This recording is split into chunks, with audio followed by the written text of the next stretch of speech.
Hello, kindergartners, and welcome to another story time with the Massanutten Regional Library. My name is Miss Stephanie, one of the children's librarians, and while I can't see you in person, I'm really excited to be sharing some books with you online. And I got books today that were about the jungle. And the first one is called Tiny Little Fly. And the person who wrote this book, or the author, his name is Michael Rosen.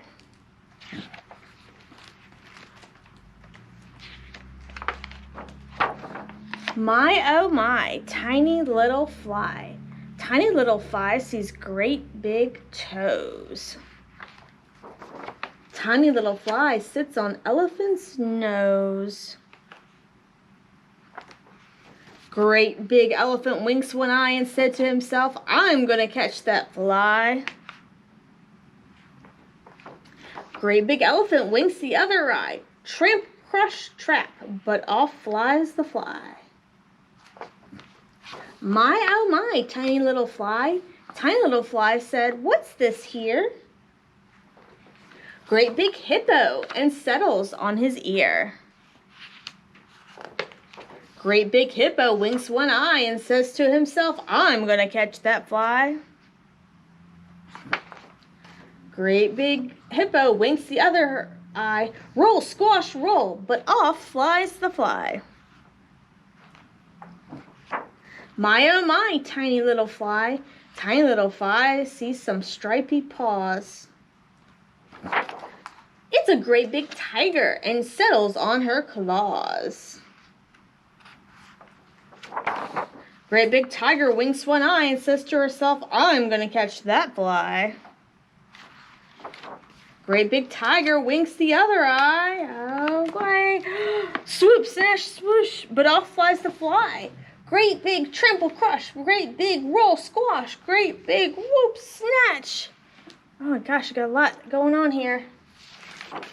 And tiny little fly.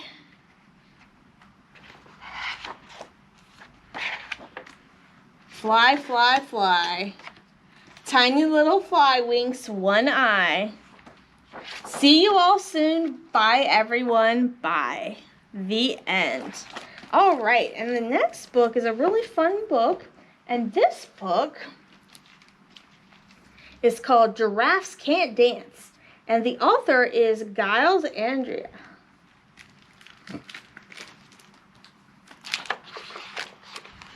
Gerald was a tall giraffe whose neck was long and slim, but his knees were awfully crooked and his legs were rather thin.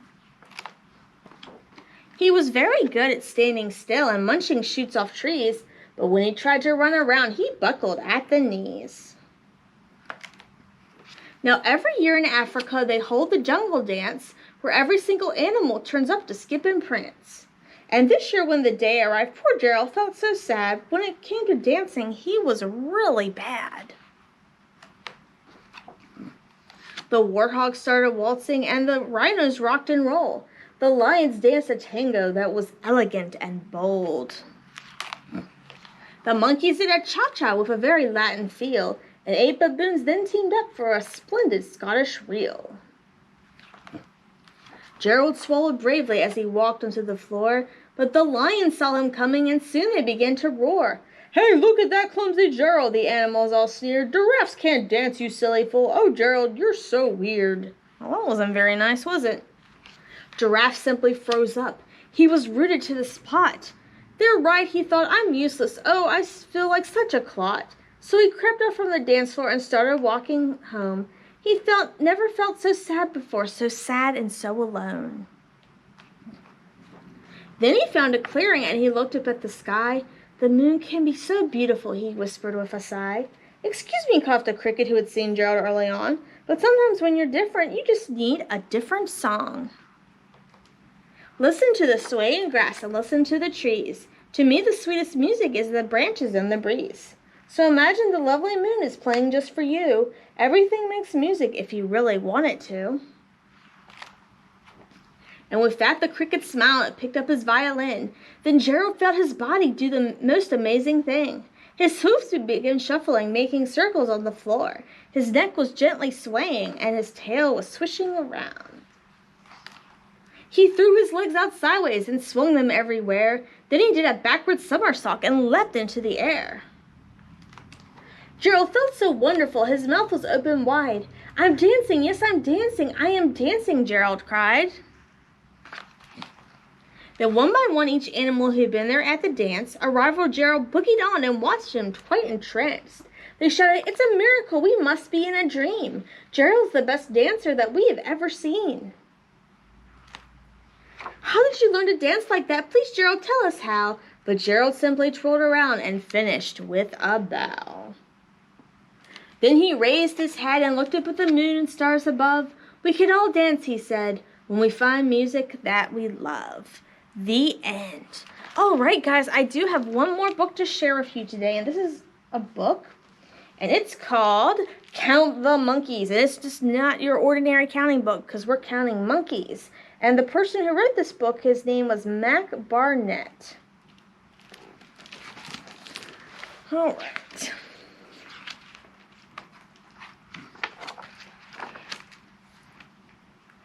Hey kids, time to count the monkeys. It's fun. It's easy. All you have to do is turn the page and count the monkeys.